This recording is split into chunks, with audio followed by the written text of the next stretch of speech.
Hello, PCM 340, and hello to Dr. Raymond. My name is Lydia Lampe, and I'm an American Sign Language interpreter currently working in an elementary school with K-12 children, interpreting for young deaf kiddos. And obviously, part of my job is being fluent in American Sign Language and knowing how it came to be.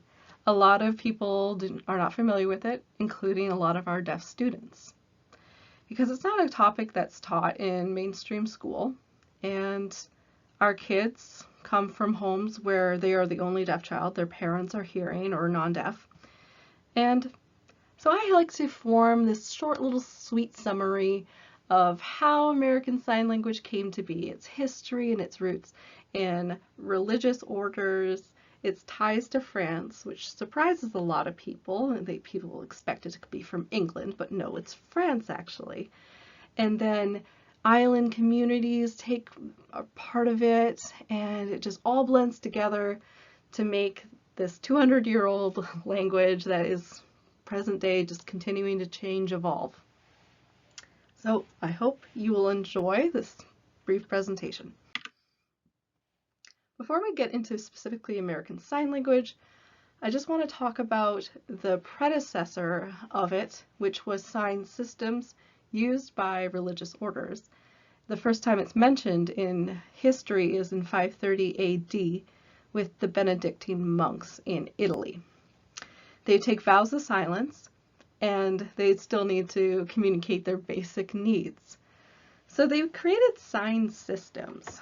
Now, a sign system is different than a sign language because a sign language is naturally formed by members of the community. It has grammar and it can express complicated topics. A sign system, though, it's usually singular words or singular numbers, simple concepts, and there's usually not a grammar system involved. So the Benedictine monks created these sign systems. And this is not just them, but other religious orders too, which I have an example on the right of a Christian group's way of counting numbers. Then the 16th century in Spain, again with Benedictine monks, we have Pedro Ponce de Leon. And he was requested to be a tutor for a wealthy aristocrat in Spain. They had deaf children. And he accepted. And the reason why a lot of the times you have religious figures being teachers, they were highly educated, they were literate, they could read and write, and they were learned in a lot of different topics. They had access to books, and it made them formidable teachers. And religion and sign language have a strong connection together because originally it was thought that faith comes by hearing and hearing by the Word of God. So if you couldn't physically hear the Word of God, you could not be saved. So when these Benedictine monks realized that their sign systems could be used to connect and teach with deaf children, they realized that we can save the souls of these youth. And we'll see religion pop up again and again during this presentation. Now, in the United States, there was a sign language called Martha's Vineyard Sign Language, and how it came to be was, so for those who are not familiar, Martha's Vineyard is an island off the coast of Massachusetts in the US, and in the early 1700s, a man by the name of Jonathan Lambert came from England, settled there. He was deaf, and so were all of his children. And they had genetic deafness, which is not as common. It's actually only 10% of deaf people have genetic deafness. And as his family grew and the intermarriage was more common back then in an isolated island community, it happened a lot. The population and the percent of deafness grew, especially in the town they were from, Chilmark. And eventually, 25% of the population were deaf. And all over Martha's Vineyard, it was something like 1 in 554 people were deaf. So, with, again, sign systems versus sign language, there was a natural reason to have communication amongst one another. And not just deaf people, but also non-deaf people. They needed to talk with one another. So they formed this language, which was used up until 1952. A whole island of people, deaf and non-deaf alike, signing together. Very fascinating. Same time, flipping over to France, we had, once again, a religious connection and a sign language connection coming together. Abbé Lampe was from Paris, and he was studying originally to become a priest. When he felt this change in his mission from becoming a priest to serving the poor in Paris, one day when he was visiting a slum, he saw 2 deaf sisters signing to one another. And just like before with these other sign systems in like 530 AD in the 16th century in Spain, he realized you could communicate with deaf people and you could give them the gospel and save their souls. So he found this purpose in his life, and he immediately went out to save these children by learning how to communicate with them. And he opened up the first school for the deaf in Paris. And he did learn that these 2 deaf sisters, and not just them, but all the deaf people in Paris, had their own sign language already called French Sign Language. And he learned it, but he thought it was a primitive language and not fit for his school in teaching French, arithmetic, and so on. So he did create his own sign system to teach. But one of his pupils, named Laurent Claire, his sign name is this, who we'll meet him again later, wrote to a friend that while in the classroom they did use these sign systems, immediately when the children would get together and it was just them in their dorms, they would go back to LSF, or French Sign Language, and thus it continued and prospered and was not stamped out by any means. So a little while later, coming back to the United States, we had Thomas Hopkins Gallaudet, who was studying to become a pastor.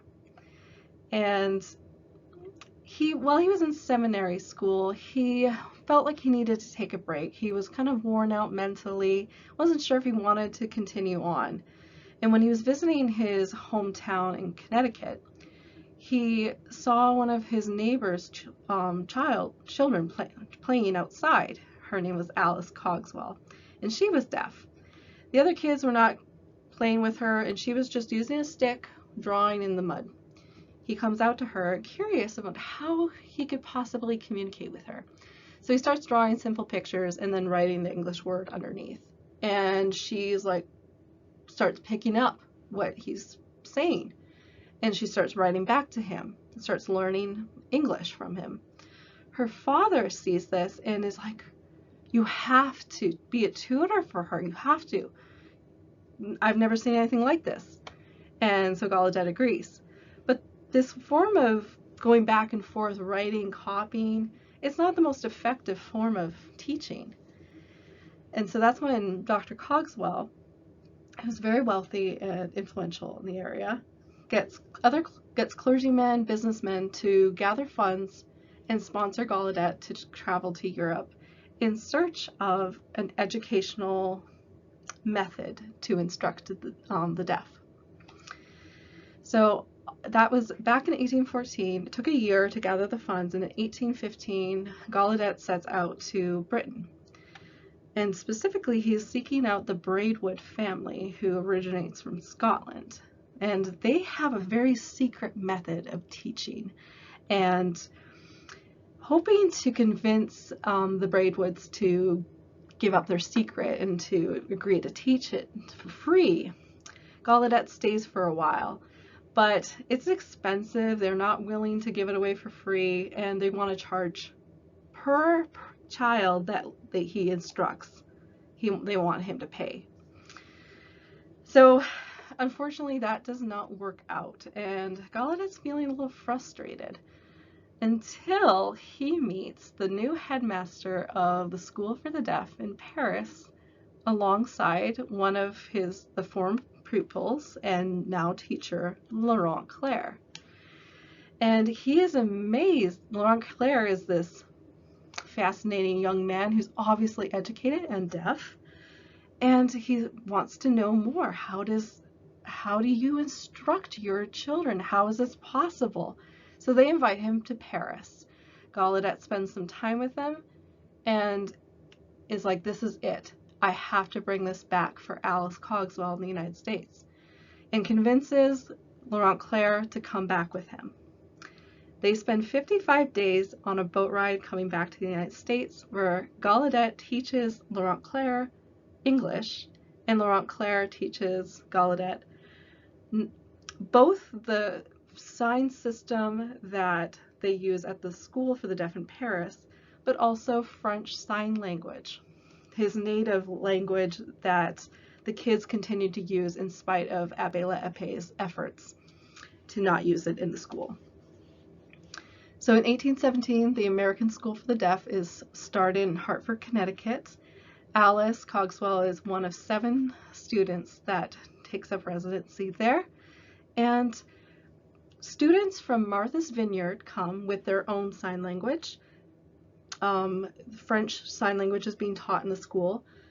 And you have some kids from other parts of Connecticut that have their own home signs. So they have sign language that it's not really a language, it's a sign system that they use with just their family members. So all these 3 together come, and over time, the children form American Sign Language that they use. Which takes us to present day with American Sign Language, which is only about 200 years old. And we still have a strong connection to our French Sign Language roots, with 60% of our signs coming from France and not England, which I know is shocking for a lot of people. So for example, store, because in the 1700s, 1800s, when stores would open, they would hang up fabric outside the door, which I find fascinating. Another one is the sign for stupid, because I believe the French word for stupid is something about being a beast, so it's like the horns of an animal.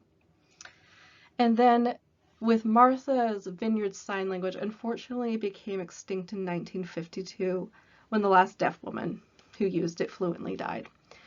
But there was some non-deaf people on the island that could remember some of the signs. There's some really fascinating videos on YouTube if you want to look it up. For example, we get our sign for girl from Martha's Vineyard because it's like a bonnet. And I also saw in one video our sign from 100 comes from them as well. Gallaudet University, named after Thomas Gallaudet, is the only liberal arts university in the world that's solely deaf. And we have deaf students from all over the world come there, and they bring their own sign languages from different countries. So American Sign Language is being updated with new signs from other countries. I've seen for dumpling, I've seen this, which I think is originating from one of the Asian countries. I've seen this from like South American countries, avocado. And sometimes the country signs change too. Like this used to be the sign for China. Some people still use it, but it's a slightly racist. So we've adapted to China, which is the Chinese sign.